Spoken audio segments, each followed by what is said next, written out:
Il mesurait environ 1,83 m, mais son corps était entièrement lacéré. Il a été crucifié et personne ne meurt pour un mensonge. La Passion du Christ n'était pas une simple adaptation biblique. C'était la première fois qu'un cinéaste tentait de recréer avec une brutalité sans faille ce qui s'était réellement déroulé sur le Golgotha il y a plus de 2 millénaires. Le projet devait être un film, mais la production a rapidement pris une tournure bien plus étrange. Pendant le tournage, l'équipe et les acteurs ont commencé à percevoir des choses inexplicables, des moments qui semblaient plus spirituels que cinématographiques. Coincidences insolites conversions, soudaines sensations étranges sur le plateau. C'était comme si la frontière entre le jeu d'acteur et le vécu de l'histoire s'était effondrée. La souffrance dépeinte à l'écran semblait soudain d'un réalisme troublant, et ceux qui travaillaient en coulisses ne pouvaient ignorer le sentiment qu'il se passait quelque chose qui dépassait le cadre du cinéma. Puis survinrent des événements inexplicables. Quelle était la probabilité que la foudre frappe 2 fois l'acteur principal au même endroit ou que le tournage soit en proie à une série d'accidents étranges, 10 au total? Aujourd'hui encore, ces moments mystérieux restent l'un des aspects les plus controversés du cinéma moderne. Hollywood ne voulait rien avoir à faire avec ce projet, mais contre toute attente, l'impossible se produisit. Un film entièrement en langues anciennes, sans star, sans machine promotionnelle et sans soutien de studio déferla sur le monde comme une vague. Des millions de croyants le vécurent non comme un film, mais comme une expérience spirituelle intense. Il pulvérisa tous les records, devenant le film non anglophone le plus rentable de tous les temps. Pourtant, ses succès fulgurants eurent un prix tout aussi exorbitant. La pression devint impitoyable et Mel Gibson se retrouva plongé dans la période la plus sombre de sa vie. Mais l'histoire ne s'arrête pas là. 20 ans plus tard, l'homme qu'Hollywood a tenté de briser revient avec la promesse d'explorer enfin le mystère entre la crucifixion et le tombeau vide. Sa suite tant attendue, La résurrection du Christ, ambitionne de révéler ce qui s'est passé durant ces heures invisibles entre la mort et l'aube. Pour comprendre comment il en est arrivé là, il faut remonter à la fin des années 1990. À cette époque, Gibson semblait avoir atteint tous les sommets du succès. Il était le visage de Braveheart, une star internationale, un symbole de pouvoir dans une industrie qui le considérait comme intouchable. Mais derrière les paillettes, sa vie personnelle se désagrégeait. Son mariage battait de l'aile et l'alcool était devenu une dangereuse échappatoire. Dans des interviews ultérieures, il a admis se sentir vide sans but et submergé par un sentiment d'autodestruction. Il a dit un jour sans embâge « Je ne voulais plus vivre. Je gâchais tout ce que je touchais. » Cette confession révélait un homme écrasé sous le poids du succès, de la culpabilité et d'un épuisement émotionnel. Puis un événement inattendu se produisit qu'il décrira plus tard comme une véritable intervention divine. Une nuit rongée par le désespoir, il tomba à genoux et pria avec une ferveur qu'il n'avait pas ressentie depuis des années.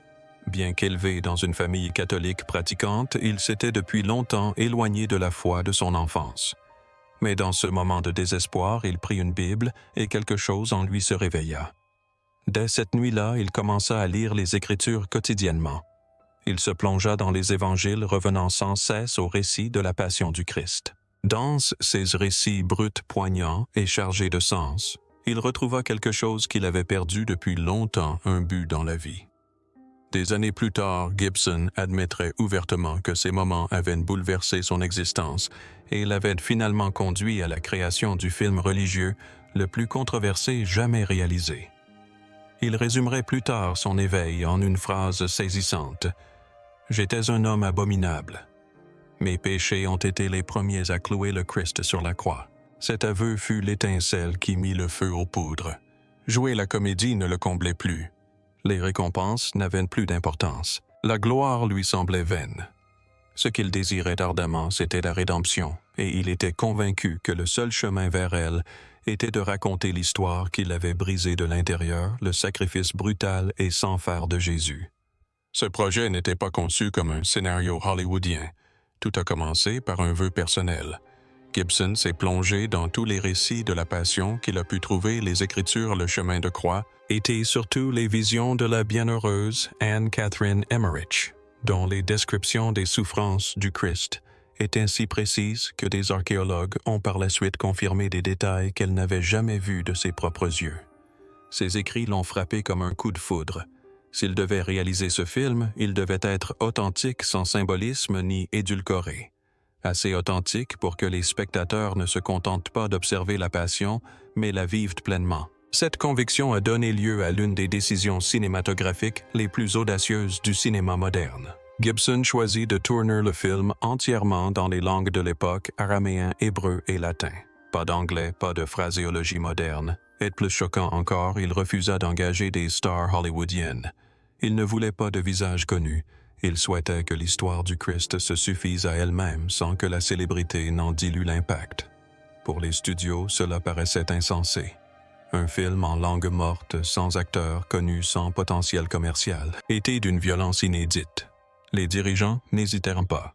Chaque réunion se terminait par le même mot « non ». Gibson ainsi souvenait de leur franchise. Certains prédisaient que ce serait le plus grand désastre financier de l'histoire. D'autres insistaient pour qu'ils le réécrivent, Lidlcore le modernise, le rendent plus optimiste.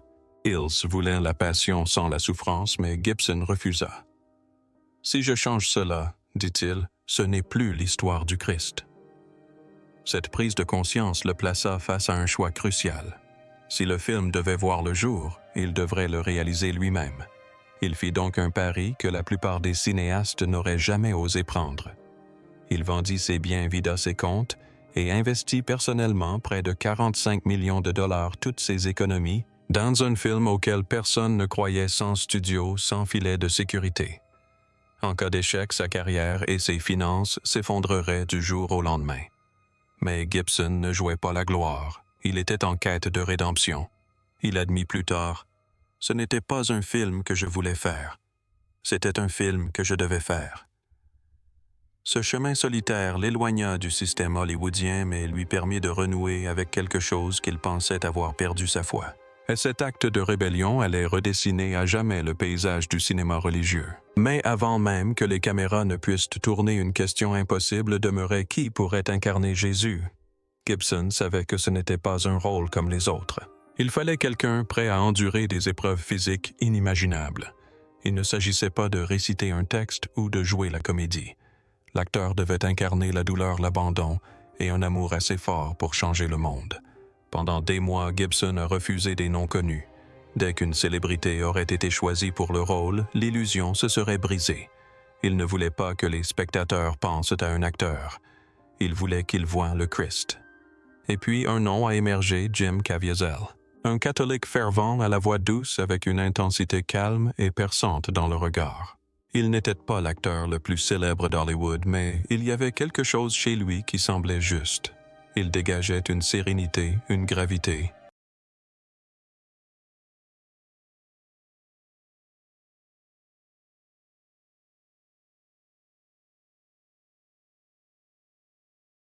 Cela correspondait à l'histoire que Gibson voulait raconter.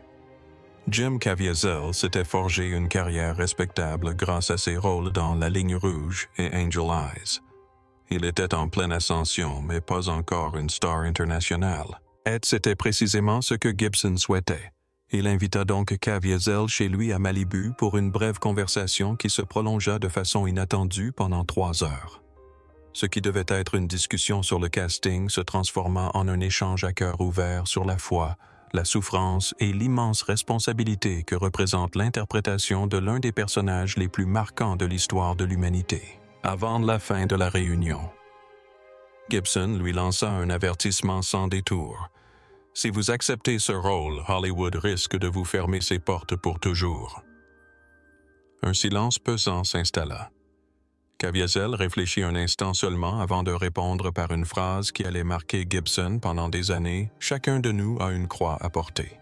Soit on l'assume, soit elle nous écrase. » Et là, un événement étrange se produisit. Au cours de leur conversation, Caviezel mentionna nonchalamment qu'il venait d'avoir 33 ans, l'âge traditionnellement associé au Christ lors de sa crucifixion. L'expression de Gibson changea. Puis Caviezel ajouta presque en plaisantant « Ah oui, et mes initiales sont JC. » Gibson le fixa abasourdi.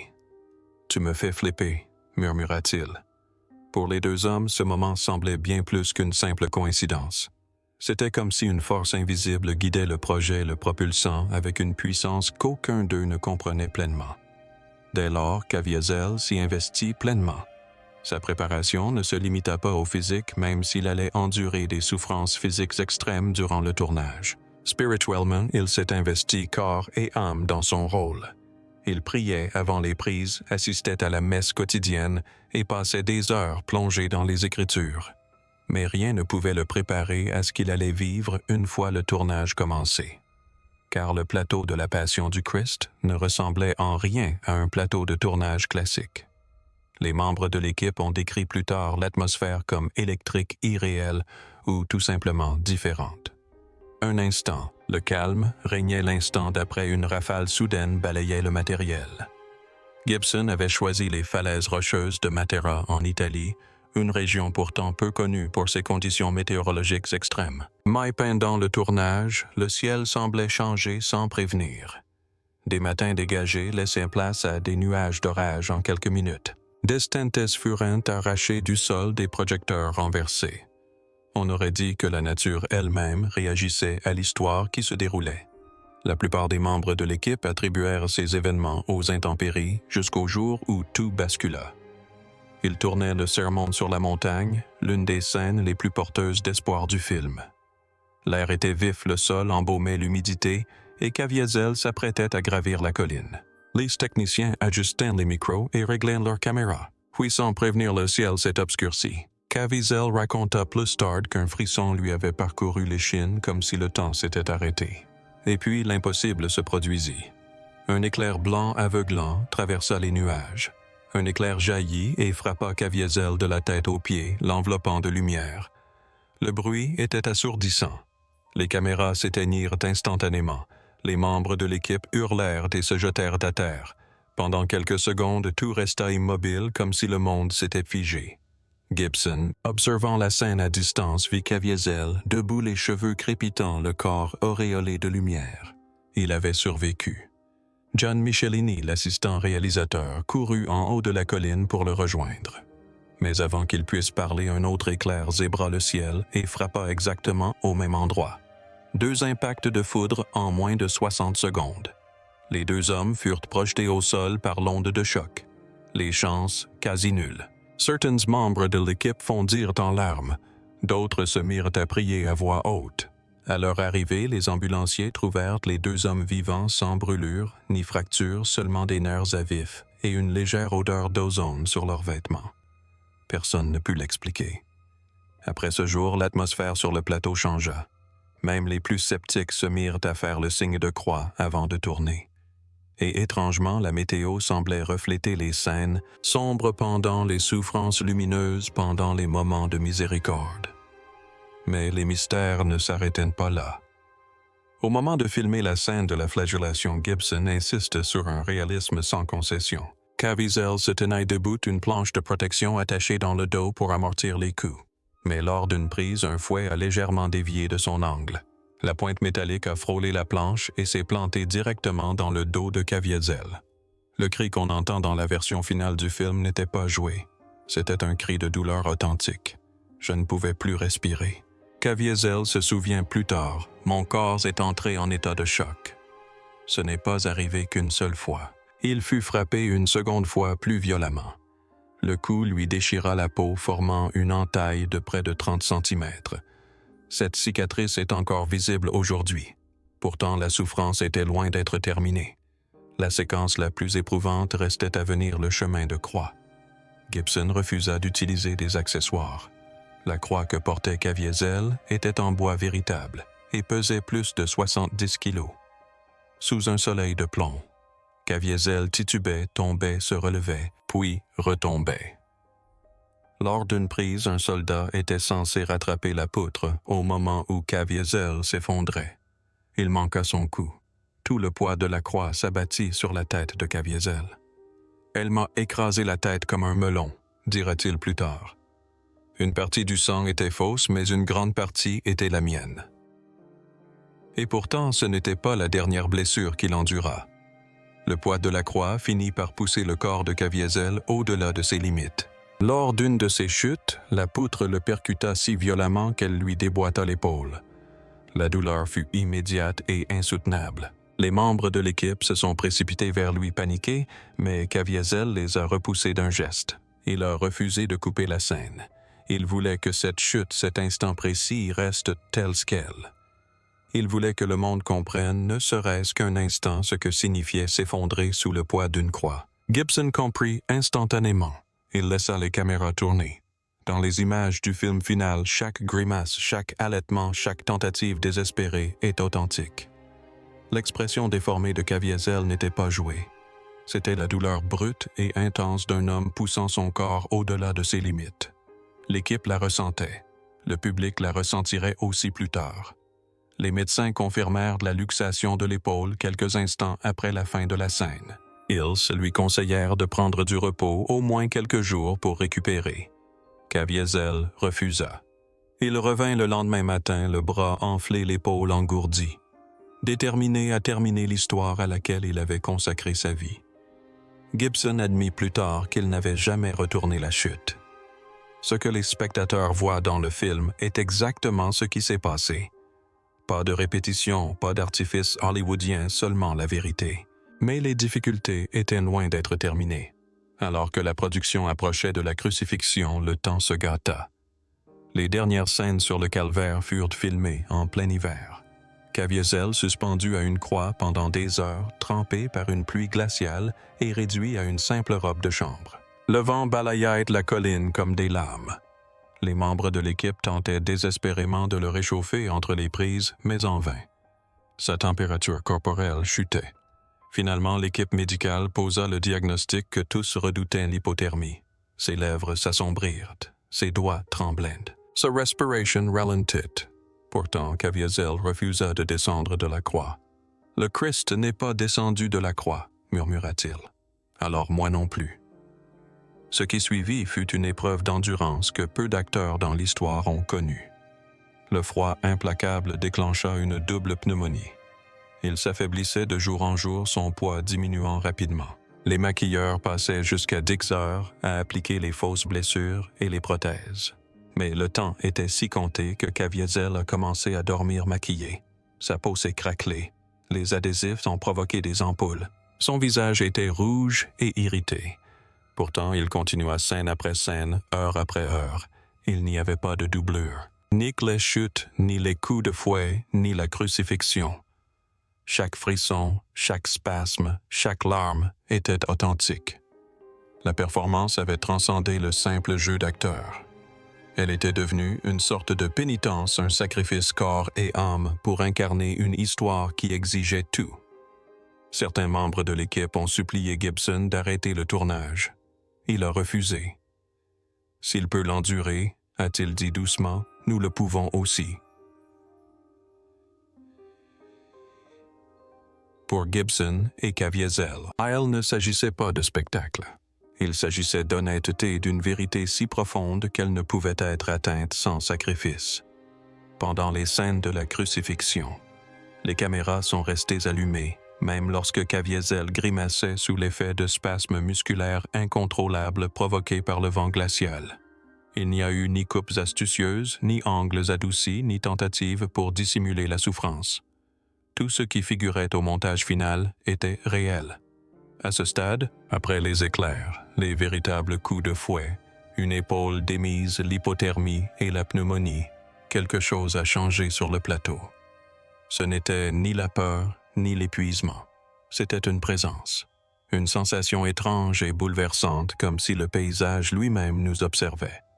Même les membres d'équipage non religieux la ressentirent. L'atmosphère devint lourde dense, empreinte de recueillement. Aux moments les plus douloureux, un silence surnaturel s'installait au sommet de la colline. Passe un murmure seulement le vent, et parfois des sanglots étouffés, ceux de quelqu'un qui ne pouvait plus retenir ses larmes. Plusieurs membres de l'équipe ont avoué par la suite ne plus savoir où s'arrêtait le jeu d'acteur et où commençait la foi. Certains se sont réfugiés derrière le décor pour pleurer. D'autres se sont mis à prier même s'ils n'avaient pas prié depuis des années. Gibson, d'ordinaire si calme, était souvent aperçu s'éloignant les yeux rougis, murmurant des prières. Les maquilleurs accablés par les longues nuits et le poids des émotions ont rapporté avoir ressenti un calme étrange au milieu du chaos. Et puis, il y a eu ces lumières. Plusieurs techniciens ont juré avoir aperçu de brefs éclairs, des lueurs qui apparaissaient et disparaissaient sans raison apparente. Le chef opérateur a insisté sur le fait qu'il avait vu une silhouette lumineuse passer derrière Caviezel pendant le tournage de la crucifixion. Une forme blanche se déplaçant silencieusement dans le cadre. Pourtant, au visionnage des images, rien. La nouvelle s'est répandue discrètement dans l'équipe. Des murmures évoquaient d'étranges ombres, des mouvements inexpliqués, des moments qui semblaient plus que de simples coïncidences. Même les sceptiques n'ont pas ri. Personne ne voulait nier ce qu'ils avaient vu ou ressenti. Tous partageaient le même sentiment. Il se passait quelque chose sur le plateau qui ne pouvait s'expliquer par le seul tournage. Certains membres de l'équipe ont commencé à chuchoter à propos d'étranges visiteurs qui apparaissaient sur le plateau. Des hommes vêtus de blanc se déplaçaient silencieusement entre les caméras, donnant calmement des instructions précises sur les angles d'éclairage ou le cadrage. Puis ils disparaissaient avant que quiconque puisse leur demander qui ils étaient. Ils semblaient sereins, dégageaient une autorité indéniable et parlaient avec une assurance qui laissait penser qu'ils étaient à leur place. Pourtant, personne dans l'équipe de production ne les avait engagés. Aucun nom ne correspondait à leur visage. Et lorsque les photos et les images furent visionnées plus tard, ces hommes étaient introuvables. Ni sur les photos de plateau, ni dans les enregistrements des coulisses, ni même sur les caméras de sécurité. Ce fut l'une des rumeurs les plus persistantes de tout le tournage. Gibson dira plus tard, « Il y a eu des choses que personne ne peut expliquer, mais tout s'est déroulé exactement comme prévu. » L'atmosphère était si intense que pour beaucoup, le tournage ressemblait moins à un travail qu'à une retraite spirituelle. Des figurants arrivés non-croyants demandèrent à se confesser ou à se faire baptiser avant de rentrer chez eux. Certains acteurs se convertirent pour la première fois. L'une des conversions les plus remarquables fut celle de Luca Lionello, qui incarnait Judas Iscariote. Avant le tournage, Lionello se déclarait ouvertement athée. Il ne croyait pas en Dieu et était persuadé qu'un film ne changerait rien. Pourtant, des semaines de tournage entre trahison, désespoir et remords l'ont profondément marqué. Après la fin du tournage, il a demandé le baptême pour lui et sa famille. « J'étais non-croyant au départ, mais interpréter Judas m'a forcé à me confronter à la figure de Jésus, a-t-il déclaré plus tard. J'ai découvert le pardon. Ce film a changé ma vie. Et il n'était pas le seul. Une autre transformation s'est produite lors du tournage de la scène devant Pilate au moment de la libération de Barabbas. Pietro Sarubi, qui interprétait Barabbas, n'avait quasiment aucune réplique. Son rôle était presque muet, un simple regard croisé avec Jésus tandis que la foule réclamait la crucifixion. Mais ce simple regard l'a changé à jamais. Dans des interviews, il se souvint plus tard, « Quand j'ai plongé mon regard dans celui de Caviezel, je n'ai pas vu un acteur. J'ai ressenti une profondeur inhumaine. J'ai vu Jésus me regarder. » Ces moments le hanta pendant des semaines. Il ne pouvait pas dormir. Il ne parvenait pas à se défaire de ce sentiment de pardon. Après le tournage, il se convertit, se fit baptiser et écrivit finalement un livre intitulé « De Barabbas à Jésus », décrivant comment cet échange avait transformé sa vie. Même parmi les acteurs principaux, des miracles discrets se produisirent. Maya Morgenstern, qui incarnait Marie la mère de Jésus, était secrètement enceinte pendant le tournage. Personne n'était au courant, ni le réalisateur, ni les acteurs, ni même l'équipe de maquillage. Elle confia plus tard que sa grossesse lui conférait une présence authentique, un rayonnement intérieur qui semblait transparaître dans chacun de ses gestes. Gibson admet avoir été attiré par son nom Morgenstern, qui signifie « étoile du matin », l'un des anciens titres de Marie. Pour lui, c'était comme un signe, mais le rôle le plus troublant était celui de Rosalinda Celentano, incarnant Satan. Gibson voulait une figure inclassable, quelque chose d'inquiétant, ni tout à fait masculin, ni tout à fait féminin, une beauté froide qui dérangeait plus qu'elle n'attirait. On lui rasa les sourcils. On la filma au ralenti pour éviter qu'elle ne cligne des yeux et on ajouta une voix d'homme pour la dépouiller de toute humanité. Son régime alimentaire fut réduit à néant. Son apparence devint fantomatique, fragile, presque irréelle.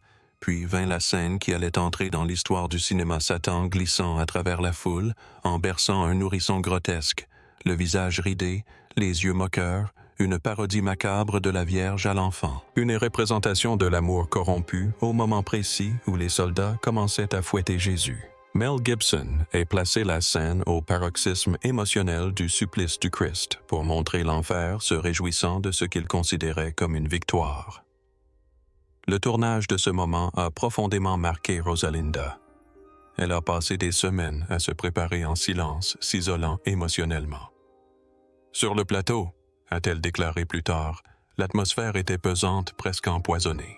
Après la fin du tournage, elle a complètement abandonné le métier d'actrice, se réfugiant dans la peinture pour se remettre de ce qu'elle a décrit comme le rôle le plus sombre de sa vie. Pendant ce temps, Jim Caviezel semblait entrer dans un tout autre univers. Beaucoup disaient qu'il ne jouait plus la comédie, mais qu'il habitait quelque chose de sacré. Son regard avait changé. Il parlait doucement, presque comme en prière. Certains membres de l'équipe se souvenaient l'avoir vu fixer le ciel entre les prises, comme s'il cherchait quelque chose d'inaudible. Lors du tournage de la scène finale, la résurrection, un silence extraordinaire s'abattit sur le plateau. Le froid persistait, mais l'atmosphère avait changé. La lumière emplissait le tombeau, et plusieurs personnes sur le plateau fondirent en larmes. Ce n'était pas la fin d'un film, c'était une véritable libération, comme si tout le monde avait retenu son souffle pendant des semaines. Quand Gibson murmura enfin « coup final », ces mots résonnèrent avec une gravité inattendue. Tous se regardèrent partageant la même pensée silencieuse, un moment sacré s'était produit.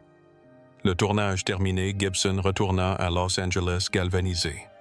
Il avait tout risqué, son argent, sa réputation, son avenir, et Hollywood l'avait de nouveau rejeté. Les grands studios refusaient de promouvoir le film. Trop violent, trop religieux, trop peu rentable, mais Gibson refusa de se soumettre. Il investit 15 millions de dollars de sa poche pour le distribuer indépendamment en le projetant dans des églises, des écoles, des salles communales, partout où les gens pouvaient se rassembler. Les studios se moquèrent de lui. Ils pensaient que le film tomberait dans l'oubli. Ils se trompaient. Le 25 février 2004, mercredi des cendres, La Passion du Christ sortait en salle. Pas de tapis rouge, pas de panneaux publicitaires, pas de promotion par des célébrités, et pourtant, dès le premier jour, des foules immenses s'alignaient sur des pâtés de maisons entiers. Cela ressemblait moins à une avant-première de film qu'à un pèlerinage. Les gens tenaient des chapelets. Ils attendaient en silence. Certains priaient à voix basse. Le monde chrétien s'était éveillé, et ce n'était que le début. La nouvelle se répandit rapidement. Les églises ont commencé à organiser des caravanes entières pour aller voir le film ensemble. Les paroisses ont acheté des billets pour des quartiers entiers et les cinémas, normalement à moitié vides en semaine, étaient pleins à craquer. Ce qui avait commencé comme une quête personnelle pour Mel Gibson s'est transformé en quelque chose de bien plus vaste, un acte de foi collectif qui a résonné à travers les continents. Dans de nombreuses villes, les projections ressemblaient moins à des séances de cinéma qu'à des liturgies spontanées. Des prêtres ont récité de brèves prières avant que les lumières ne s'éteignent. Certains ont célébré la messe ensuite. Les spectateurs sont sortis en silence, les larmes aux yeux, comme s'ils venaient de vivre une révélation spirituelle plutôt que d'assister à un film de 2 heures. Ces réactions physiques étaient inédites dans les salles de cinéma. Des spectateurs se sont évanouis pendant les scènes de flagellation. D'autres ont eu des vertiges ou ont quitté la salle pour reprendre leur souffle. Au Kansas, un incident tragique a fait la une des journaux du monde entier. Une femme de 56 ans a succombé à une crise cardiaque pendant la scène de la crucifixion le soir de la première. Pourtant même, cet événement n'a fait qu'intensifier le sentiment qu'un événement plus profond était en train de se produire, au Brésil, au Mexique, en Pologne, aux Philippines, dans les pays catholiques comme protestants. Les cinémas se sont transformés en cathédrales éphémères. Des pasteurs ont prêché sur le film depuis la chair. Les groupes de prière se multiplièrent. Un événement sans précédent se produisait, et puis l'impossible arriva.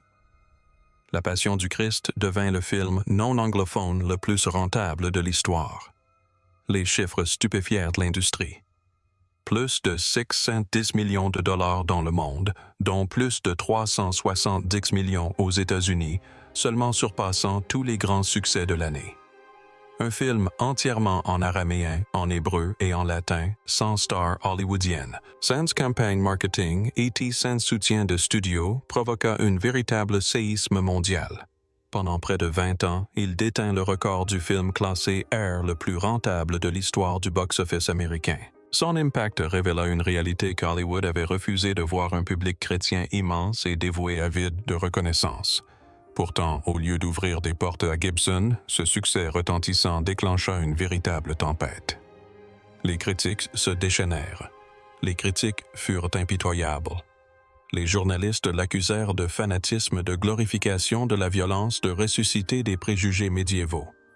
Le New York Times affirma que le film ravivait une haine ancestrale. Le Guardian le qualifia de torture déguisée en cinéma. Certains traitèrent Gibson de fanatique. D'autres l'accusèrent d'inciter à la division. La cumote antisémite faisait la une des journaux. Les commentateurs débattaient de la question de savoir si Gibson avait imputé la mort du Christ au peuple juif. Des appels à la censure circulaient. Des professeurs publiaient des dissertations. Des débats étaient animés en direct à la télévision. Mais tandis que les critiques s'affrontaient, les salles de cinéma continuaient de se remplir. Des années plus tard, Gibson expliquait ouvertement pourquoi il avait refusé d'édulcorer le film. La souffrance du Christ n'était pas symbolique, disait-il. Je ne voulais pas d'une version poétique. Je voulais que les gens ressentent le poids de la souffrance sur le corps d'un homme. Il expliqua que chaque fois qu'il envisageait de couper une scène violente, quelque chose en lui résistait. « Cela me semblait faux, dit-il. Cette douleur n'était pas seulement celle du Christ, elle nous appartenait à tous. » Il insista sur le fait que le film n'avait pas pour but de choquer, mais de rendre hommage. « Parfois la vérité blesse, dit-il, mais s'il l'a endurée par amour, le moins que je puisse faire était de ne pas la cacher. » Aux accusations d'antisémitisme, elle répondit calmement « Jésus était juif, Marie était juive, les apôtres étaient juifs. Comment aurais-je pu haïr son propre peuple? Je n'ai pas filmé la haine, j'ai filmé la rédemption. » Face au rejet d'Hollywood, Gibson fut encore plus direct. Il ne voulait pas que ce film existe non pas parce qu'il ne comprenait pas le message, mais parce qu'il le comprenait trop bien. Des années plus tard, lorsqu'on lui demanda si ce combat en avait valu la peine, il n'hésita pas. « Oui, je recommencerai sans hésiter car j'ai vu des cœurs se transformer. Cela vaut plus que n'importe quelle récompense. » Dès la sortie du film, Gibson dit avoir ressenti un bouleversement, une contre-attaque spirituelle, comme si une force invisible lui avait déclaré la guerre. Les éloges, les protestations, les polémiques, tout l'a frappé de plein fouet. Il s'est retiré de la vie publique. Les interviews se sont raréfiées. Pendant des mois, il a évité les caméras. Tandis que des millions de personnes parlaient de son film, il s'est plongé dans un profond silence. Et dans ce silence, la pression l'a écrasé. De vieilles blessures se sont rouvertes. La colère, la culpabilité, l'alcool, les ombres qu'il avait combattues pendant des années ont ressurgi avec une force terrifiante. La foi qu'il avait soutenue pendant le tournage lui semblait désormais lointaine. Sa vie personnelle sombra dans le chaos. L'homme qui avait porté le poids du film religieux le plus controversé de l'histoire moderne se retrouvait désormais aux prises avec une obscurité qui menaçait de tout anéantir. Les paparazzi l'encerclaient comme des vautours guettant le moindre faux pas, et finalement, il trébucha, 2 ans après la sortie de La Passion du Christ en 2006.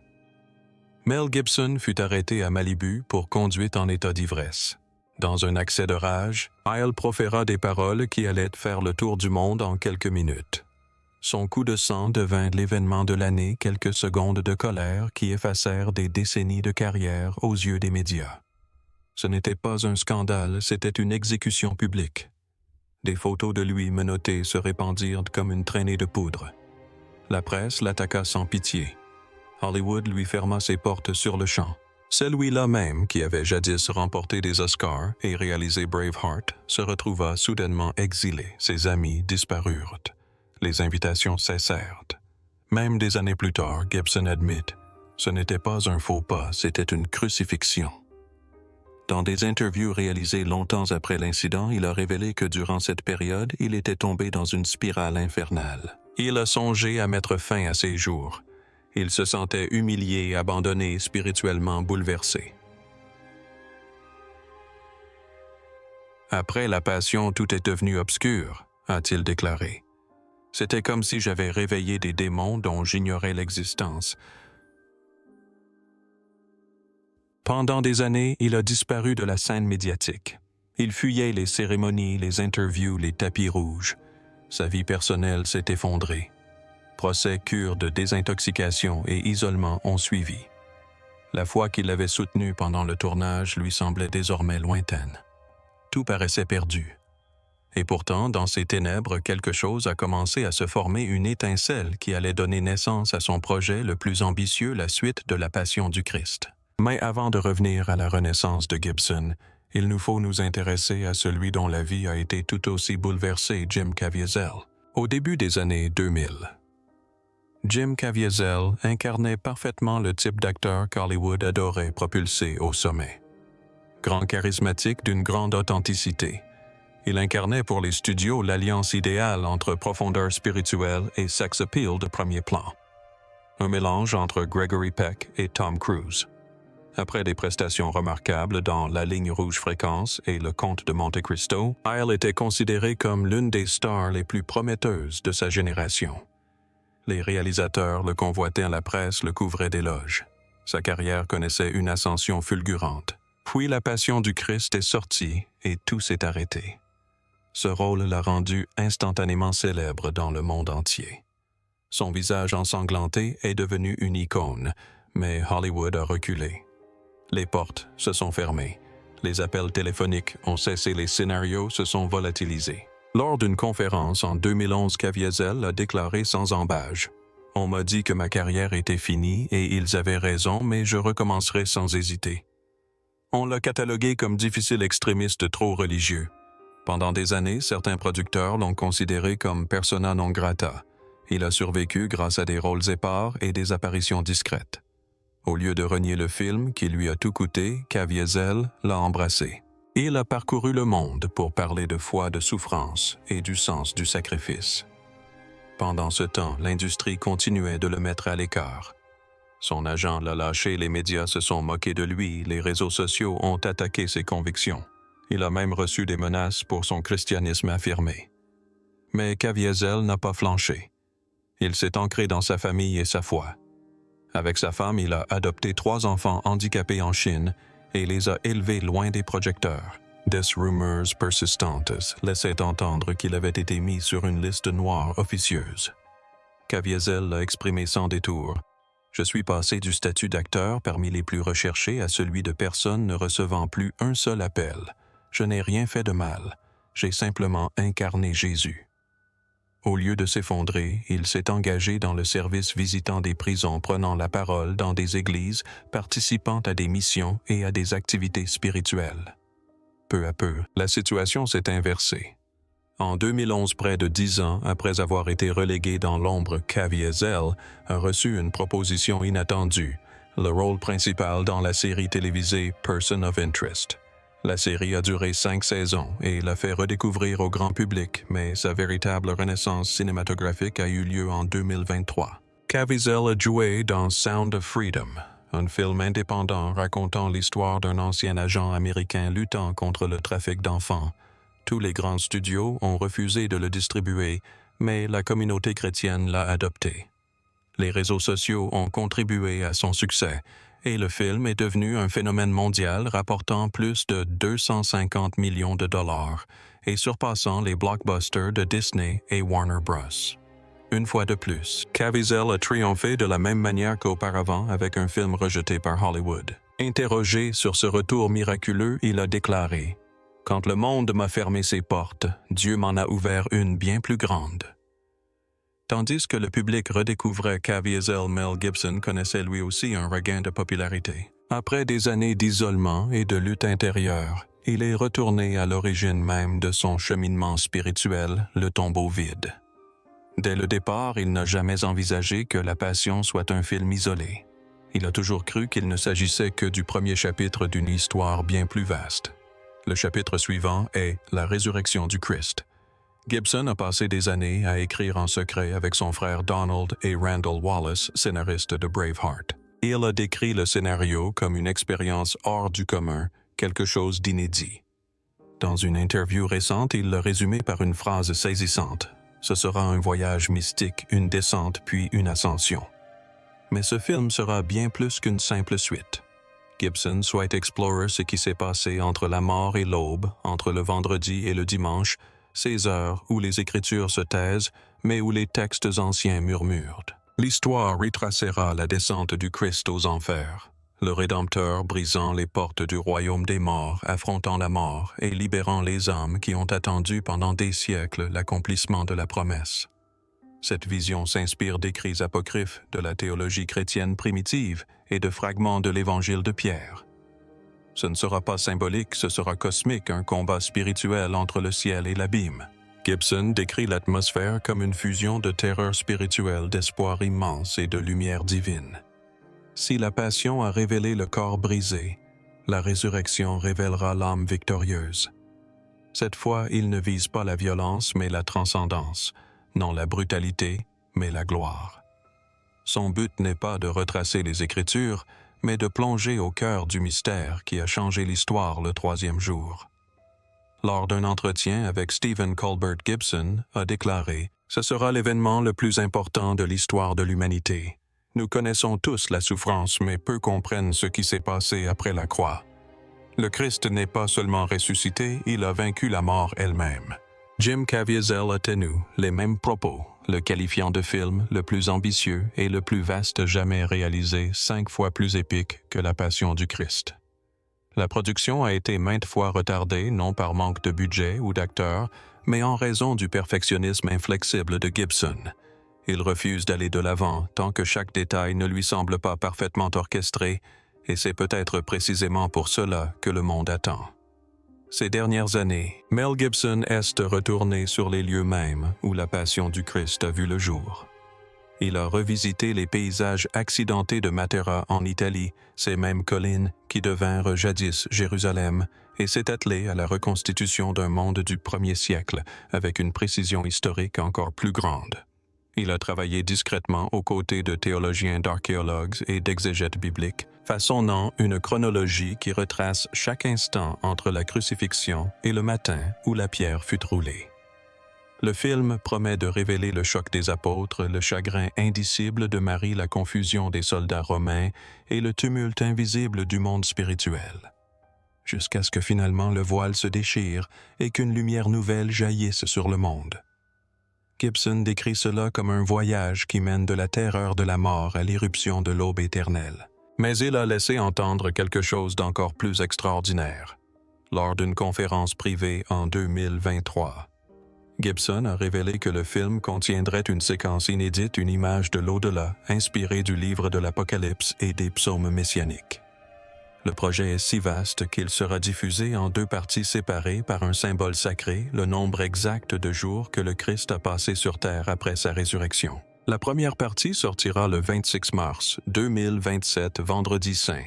La seconde partie sera diffusée 40 jours plus tard, le 6 mai 2027, jour de l'Ascension. L'intervalle de 40 jours n'est pas une question de marketing, mais de liturgie. Gibson insiste sur le fait qu'il a aligné ce calendrier sur la foi et non sur des considérations financières, espérant ainsi que le public vivra l'histoire plutôt que de simplement la regarder. Pendant des années, les fans ont attendu que Jim Caviezel reprenne son rôle de Jésus. Caviezel lui-même a confirmé être prêt, mais en 2025, Gibson a surpris tout le monde avec une décision artistique audacieuse. Le nouveau film mettrait en scène une distribution entièrement renouvelée. Il a expliqué que chaque génération doit rencontrer le Christ avec un regard neuf. Là que Nouveau Jésus sera interprété par l'acteur finlandais Jaakko Ottonen, rejoint par Mariella Garriga dans le rôle de Marie-Madeleine Cassia-Smutniak, dans le rôle de la Vierge Marie Pierluigi Paschini, dans le rôle de Pierre et Riccardo Scamarcio, dans le rôle de Ponce Pilate. Le budget dépasse les 100 millions de dollars, soit plus du double de celui de la Passion du Christ, mais l'argent n'est pas le principal obstacle. La difficulté réside dans la représentation d'un domaine jamais filmé, l'espace entre la vie et la mort. L'équipe de Gibson consulte des théologiens, des historiens et des artistes visionnaires pour dépeindre les dimensions spirituelles où les ténèbres tentent d'étouffer la lumière et où le Christ brise les chaînes de la damnation. Les producteurs affirment que le film mêlera écrits des premiers chrétiens, traditions apocryphes et exégèse biblique rigoureuse pour dramatiser la descente du Christ aux enfers, le moment où le Messie ouvre les portes du royaume des morts pour libérer les justes. Gibson explique qu'il ne cherche pas la polémique. Il veut révéler la vérité. La passion a montré la souffrance, dit-il. La résurrection montrera la puissance. Cette fois, le ton changera, moins de sang, plus de mystère, moins d'agonie physique, plus de combat spirituel. Ce ne sera pas seulement l'histoire d'une résurrection, mais celle d'une victoire cosmique qui se déploie au ciel, sur la terre et dans l'invisible. Gibson ne rivalise pas avec les super-héros hollywoodiens. Il offre une réponse, l'histoire du seul qui a vaincu la mort. « Je ne veux pas montrer comment le Christ est ressuscité, nous dit-il. Je veux montrer pourquoi, non pas pour lui-même, mais pour nous. » Son objectif se résume en une phrase qu'il a récemment partagée. « La passion a montré combien il nous aimait. La résurrection montrera jusqu'où cet amour est allé. » Après le succès planétaire de La Passion du Christ, Hollywood s'est soudainement intéressé à un public qu'il avait ignoré pendant des décennies, les croyants. Les studios ont analysé les données et ont été stupéfaits. Des enquêtes ont révélé que 10% des spectateurs ont rapporté une transformation spirituelle après avoir vu le film. 18% ont déclaré prier plus souvent ou retourner à l'église. Cela a déclenché une vague de films chrétiens. Dieu n'est pas mort. Le ciel existe vraiment, War Room Miracles du ciel, mais aucun n'a jamais égalé l'impact du film original. La passion est restée intouchable, un phénomène, un mystère. Dans certains pays musulmans, le film a été interdit. Dans certaines régions d'Europe, la critique a dénoncé sa brutalité, mais ces controverses n'ont fait qu'alimenter sa légende. Ce qu'Hollywood considérait comme une anomalie commerciale, des millions de personnes l'ont vécu comme une expérience surnaturelle. Théologiens et psychologues étudient les conséquences du film depuis des années. Leur conclusion est unanime. La passion a provoqué une profonde catharsis émotionnelle et spirituelle, bien au-delà du simple divertissement. Partout dans le monde, des spectateurs ont décrit des expériences qui ont bouleversé leur vie. Des personnes ont rapporté avoir ressenti une paix profonde, des larmes spontanées, des rêves, des moments de pardon, des réconciliations familiales, voire des guérisons. Des milliers ont décrit une présence, quelque chose de chaud, de lourd et d'apaisant qui les enveloppait pendant les scènes de crucifixion. D'autres ont senti un poids se soulever de leur poitrine comme si quelque chose en eux s'était brisé et libéré. Une Argentine a affirmé avoir partiellement recouvré la vue en priant pendant le film. Un Philippine dit avoir entendu Dieu lui parler au milieu de la flagellation. En Italie, un jeune toxicomane est sorti de la salle de cinéma et a immédiatement abandonné la drogue. Au Brésil, un prêtre a raconté qu'une foule entière s'était spontanément mise à confesser ses péchés en larmes. Les témoignages sont innombrables. Si vous avez ressenti quelque chose en regardant le film, si quelque chose a touché votre cœur, éveillé votre esprit ou vous a ramené à Dieu, partagez votre histoire dans les commentaires ci-dessous. Racontez votre expérience. Qu'est-ce qui vous a ému? Qu'est-ce qui a changé en vous? Votre témoignage pourrait être la graine qui allume la foi de quelqu'un d'autre, car la vérité est simple. La foi se propage de flamme en flamme.